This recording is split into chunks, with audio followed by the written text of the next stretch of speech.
Januari baru saja berjalan, kalender masih bersih, resolusi masih ditulis rapi. Tapi ada satu hal yang terasa janggal sejak hari-hari pertama tahun ini dimulai. Suasananya tidak benar-benar baru, tidak segar, tidak optimis, malah seperti kelanjutan dari kegelisahan lama yang dipoles dengan nama tahun yang berbeda. Dan itu bukan cuma perasaan personal atau paranoia media sosial, tapi potongan-potongan kecil dari realitas yang kalau disusun pelan-pelan, gambarnya jadi cukup mengganggu.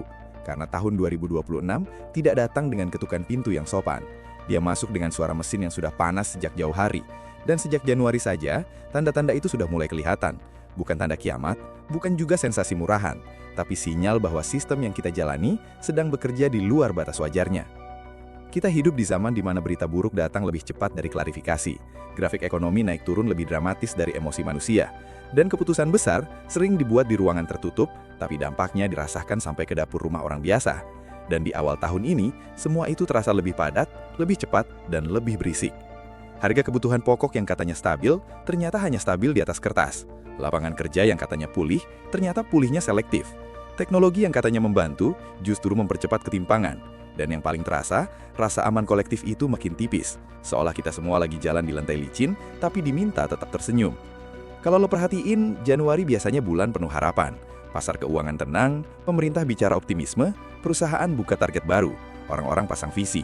Tapi awal 2026 ini justru kebalikannya. Yang ramai justru peringatan, penyesuaian, efisiensi, dan kata yang dulu jarang dipakai sekarang jadi terlalu sering diulang, ketidakpastian. Dan ini bukan karena manusia jadi lebih cemas, tapi karena realitas memang sedang memberi cukup banyak alasan untuk waspada. Dari global sampai lokal, dari ekonomi sampai iklim, dari geopolitik sampai isi dompet kita sendiri. Di luar sana, dunia belum benar-benar sembuh dari luka lama.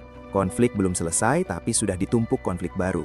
Jalur perdagangan global masih rapuh, energi masih jadi senjata politik, dan negara-negara besar bicara kerjasama sambil diam-diam menyiapkan skenario saling mengamankan diri.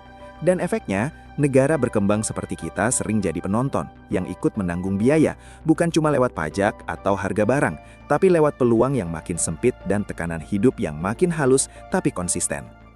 Di dalam negeri, kita disuguhi narasi stabilitas, tapi stabilitas yang terasa itu lebih mirip menahan napas daripada bernapas lega. Angka-angka makro terlihat rapi, tapi mikro di lapangan penuh cerita tentang usaha kecil yang bertahan dengan margin tipis, pekerja yang jam kerjanya bertambah tapi pendapatannya stagnan, dan generasi muda yang pendidikannya lebih tinggi dari orang tuanya, tapi akses hidup layaknya justru terasa lebih jauh. Dan di Januari ini, semua itu muncul bersamaan, seperti alarm kecil yang bunyinya tidak kencang tapi tidak berhenti.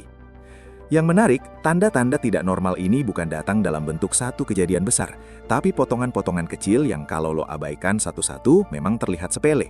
Harga naik sedikit, kebijakan berubah sedikit, cuaca makin ekstrim sedikit, berita PHK muncul sesekali.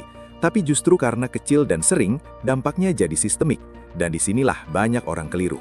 Kita diajarkan takut pada krisis besar, padahal krisis paling berbahaya justru datang pelan, normalisasi kondisi abnormal sampai kita kelelahan untuk protes. Lu bisa lihat dari cara orang bicara soal masa depan sekarang. Bukan lagi soal mimpi besar, tapi soal bertahan, bukan lagi soal naik level, tapi soal jangan turun level.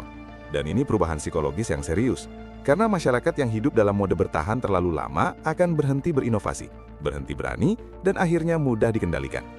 Dan kalau lu pikir ini berlebihan, coba lihat bagaimana narasi kerja keras sekarang sering dibarengi kalimat asal aman, asal cukup, asal tidak di PHK. Ini bukan salah individu, ini refleksi tekanan struktural yang nyata. Di Januari 2026, kita juga melihat anomali di sektor yang biasanya jadi indikator awal. Pasar keuangan lebih sensitif dari biasanya, reaksi terhadap isu kecil jadi berlebihan.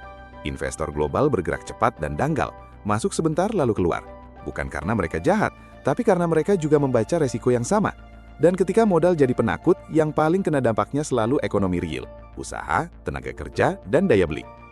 Belum lagi soal iklim, yang dulu dibahas sebagai isu jangka panjang, sekarang sudah jadi gangguan harian. Banjir, panas ekstrim, gagal panen, semua itu bukan lagi berita musiman, tapi pola. Dan Januari yang harusnya jadi bulan transisi, justru sudah memberi sinyal cuaca yang tidak ramah.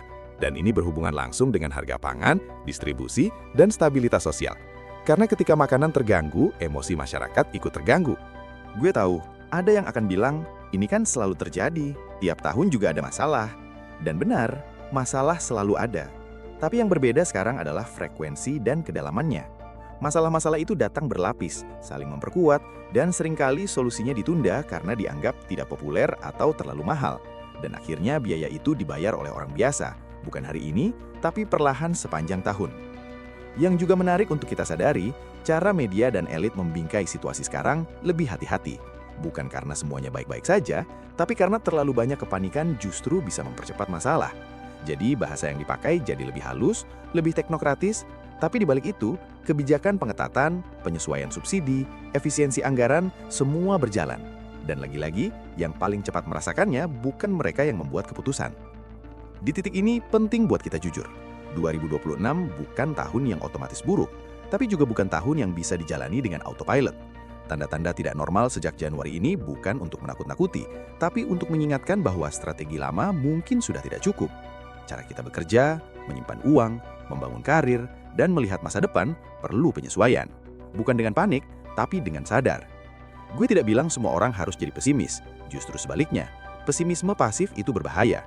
Yang kita butuhkan adalah realisme aktif, sadar resiko tapi tetap bergerak. Paham bahwa dunia sedang berubah, tapi kita tidak boleh berhenti belajar. Karena di setiap fase tidak stabil, selalu ada kelompok kecil yang justru naik kelas. Bukan karena mereka lebih pintar, tapi karena mereka lebih siap menerima kenyataan. Kita juga perlu berhenti mengidolakan narasi sukses instan di tengah kondisi yang jelas tidak instan, karena itu cuma menambah frustrasi. 2026 mungkin adalah tahun di mana kesabaran dan ketahanan mental lebih berharga dari kecepatan, di mana konsistensi mengalahkan sensasi, dan di mana keputusan-keputusan kecil yang disiplin jauh lebih menentukan daripada langkah besar yang gegabah. Kalau lo denger narasi ini sampai sejauh ini, satu hal yang perlu dipegang, ketidaknormalan bukan berarti kehancuran, tapi sinyal perubahan. Dan perubahan selalu punya dua sisi, yang satu mengancam, yang satu membuka celah. Dan pilihan kita adalah mau fokus kemana, menyangkal sampai terlambat, atau membaca tanda lalu menyesuaikan arah. Di akhir cerita ini, gue tidak mau menutup dengan ketakutan, karena ketakutan hanya bikin kita beku, tapi juga tidak mau menutup dengan janji manis, karena itu tidak jujur. 2026 dimulai dengan tanda-tanda yang tidak biasa, iya, tapi justru karena itu, tahun ini menuntut kita lebih sadar, lebih tenang dan lebih bertanggung jawab atas hidup kita sendiri. Bukan dengan melawan sistem sendirian, tapi dengan memahami permainan dan memilih langkah yang lebih cerdas. Kalau lo merasa narasi ini relevan, bukan karena gue benar, tapi karena lo juga merasakan getarannya, simpan, bagikan ke orang yang perlu dengar. Karena obrolan seperti ini penting buat jadi penyeimbang di tengah bisingnya optimisme palsu dan ketakutan berlebihan. Dan kalau kalian mau terus ngobrol kritis tapi tetap waras soal dunia yang berubah ini, dukung channel ini dengan like, share, dan subscribe. Bukan buat angka, tapi supaya diskusi seperti ini terus punya ruang dan kita tidak jalan sendirian menghadapi tahun yang menantang ini. Pelan-pelan, sadar, dan tetap manusia.